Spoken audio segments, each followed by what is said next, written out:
అందరికీ నమస్కారం. అస్సలాము అలైకుం రహమతుల్లాహి బర్కాతు. మిత్రులారా, 1999లో నేను రాజకీయాల్లో అడుగుపెట్టాను. మా పెద్దాయన డాక్టర్ డి రామానాయుడు గారి కోసం. ఎందుకంటే నేను చైల్డ్ ఆర్టిస్ట్ తర్వాత నేను మళ్ళీ ఒక వయసు వచ్చిన తర్వాత నాకు అద్భుతమైన అవకాశం ఇచ్చి ప్రేమ ఖైదీ అనే సినిమాతోటి మళ్ళీ నా కెరీర్ స్టార్ట్ అయింది చైల్డ్ ఆర్టిస్ట్ తర్వాత. అలాగే వారు బాపట్ల నుంచి ఇలాగ నేను ఎంపీగా నుంచుంటున్నాను రా, నువ్వు రావాలి, నా క్యాన్వాస్ చేయాలి అనగానే తప్పకుండా గురుగారు, ఎందుకంటే మీ సినిమా తర్వాత నేను మళ్ళీ ఒక ఆర్టిస్ట్గా నేను ఎదిగాను, సో డెఫినెట్గా నేను వస్తాను అని చెప్పి వెళ్ళటం జరిగింది. అప్పుడు టీడీపీ హయాంలో దాదాపు ఒకే పార్టీలో 20 సంవత్సరాలు నేను ఉన్నాను.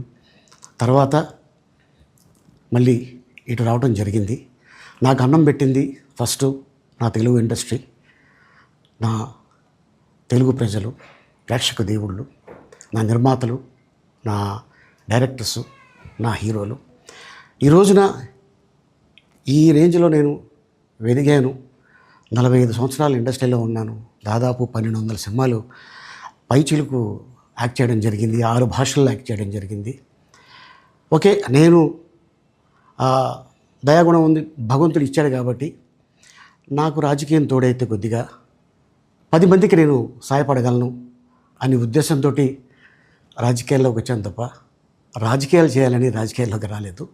ఇండస్ట్రీ నాకు ఇంత మంచి లైఫ్ ఇచ్చింది, నేనేం చేస్తే బాగుంటుంది అని నలుగురిని చూసి నేను ఒక ట్రస్ట్ పెట్టుకున్నాను మా నాన్నగారి పేరున.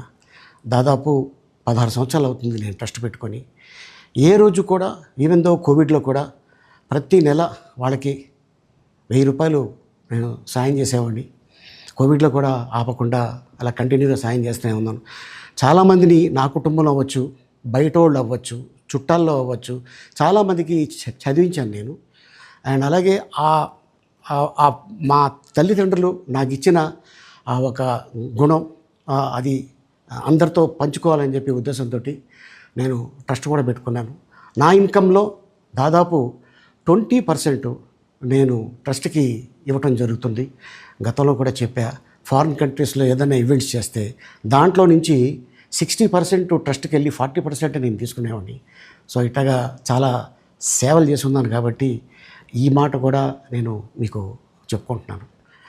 అండ్ అలాగే నేను వ్యక్తిగతంగా ఎవరి మీద ఏ పార్టీలో ఉన్నా కూడా నేను నా పార్టీ గురించి నేను పొగుడుతాను, అక్కడ ఉన్న వ్యక్తి ఎమ్మెల్యే క్యాండిడేట్ గురించి నేను పొగుడుతాను, నా నాయకుడిని నేను పొగుడుతాను తప్ప ఎప్పుడు ఎవరిని కూడా ఒక మాట అంటాం కానీ వాళ్ళ లైఫ్ గురించి కానీ వాళ్ళ పర్సనల్ లైఫ్ గురించి కానీ ఎప్పుడు కూడా ఏ వేదిక మీద కూడా మీరు వెతికినా కూడా దొరకదు.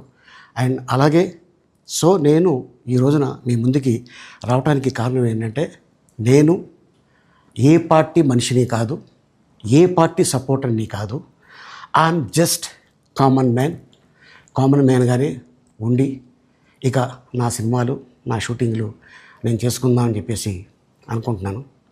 That's it. ఈ మాట చెప్పడానికే నేను మీ ముందుకు వచ్చాను. సో నేను ప్రతి 5 సంవత్సరాలకు ఒకసారి ఎలక్షన్లో మీరు వెళ్ళి ఎలా ఓటేస్తారో నేను కూడా ఒక కామన్ మ్యాన్గా వెళ్ళి ఓటేసి వస్తాను. సో రాజకీయాలకి స్వస్తి, గుడ్ బై, థ్యాంక్ యూ.